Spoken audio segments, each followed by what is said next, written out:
Dear ladies and gentlemen, also welcome to this press conference.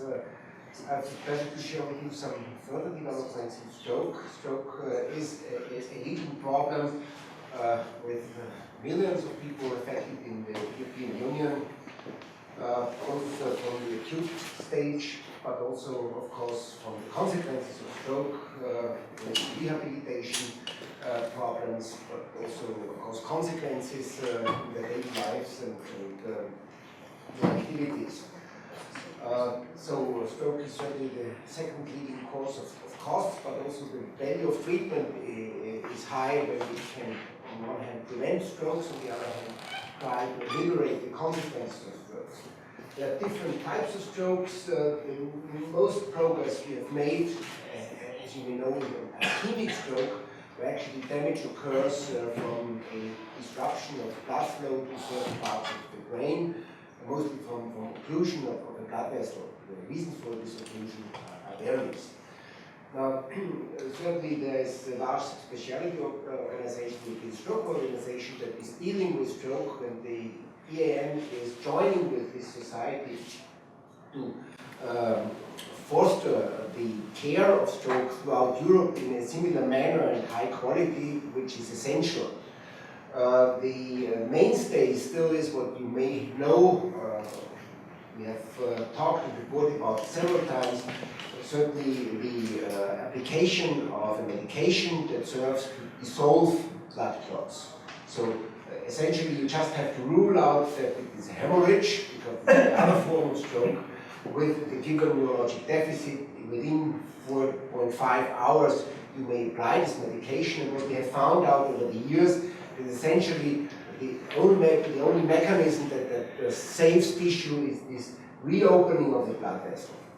There are certainly several factors that may be in favor of the complete reconstitution or not, but this is essentially the only way, and still continues to be the only way where we can efficiently affect stroke and the damage from infarction.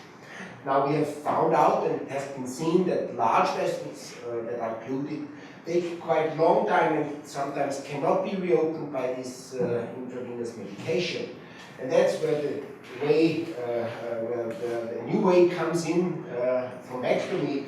And 2 years ago, I mean, there have been disappointing data on that because the methods applied, the techniques applied, the procedure overall has been not sufficiently elaborated.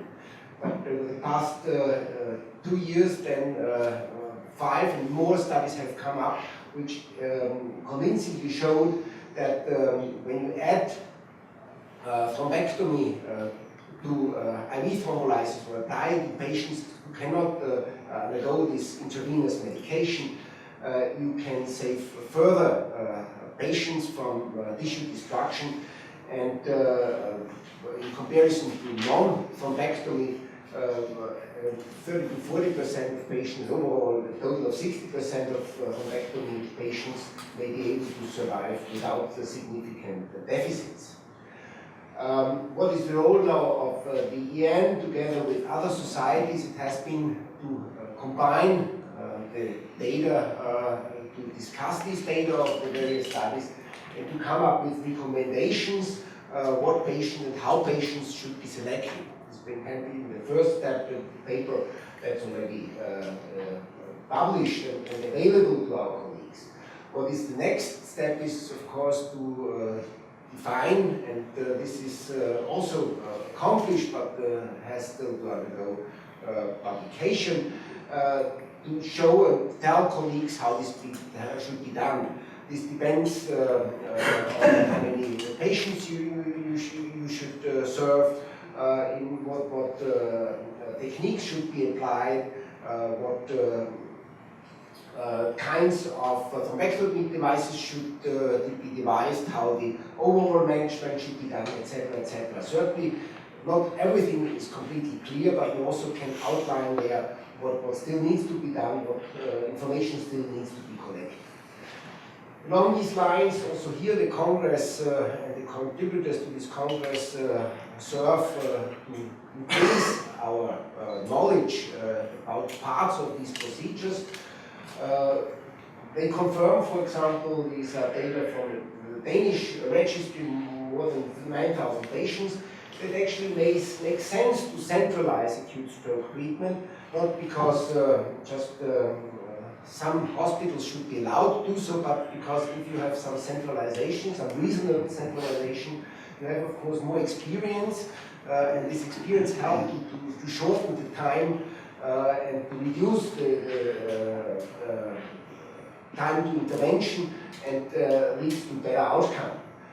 Similar organization model is here described for northern Lombardy in Italy, where it's even the pre-hospital management phase that is examined. So these authors advise give their experience how the emergency system should be modified or can be used to speed up the transportation and care of stroke patients in the respective and remote hospitals to improve the outcome of stroke, because we have learned that every minute more or less counts to save brain tissue.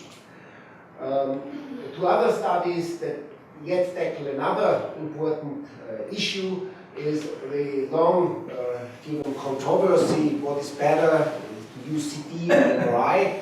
I think one rightly has to say this question, even after this work, is not yet resolved, but these authors, also Danish authors, they had the back-to-back study, partly randomized, which also contributes to the respective quality of this study.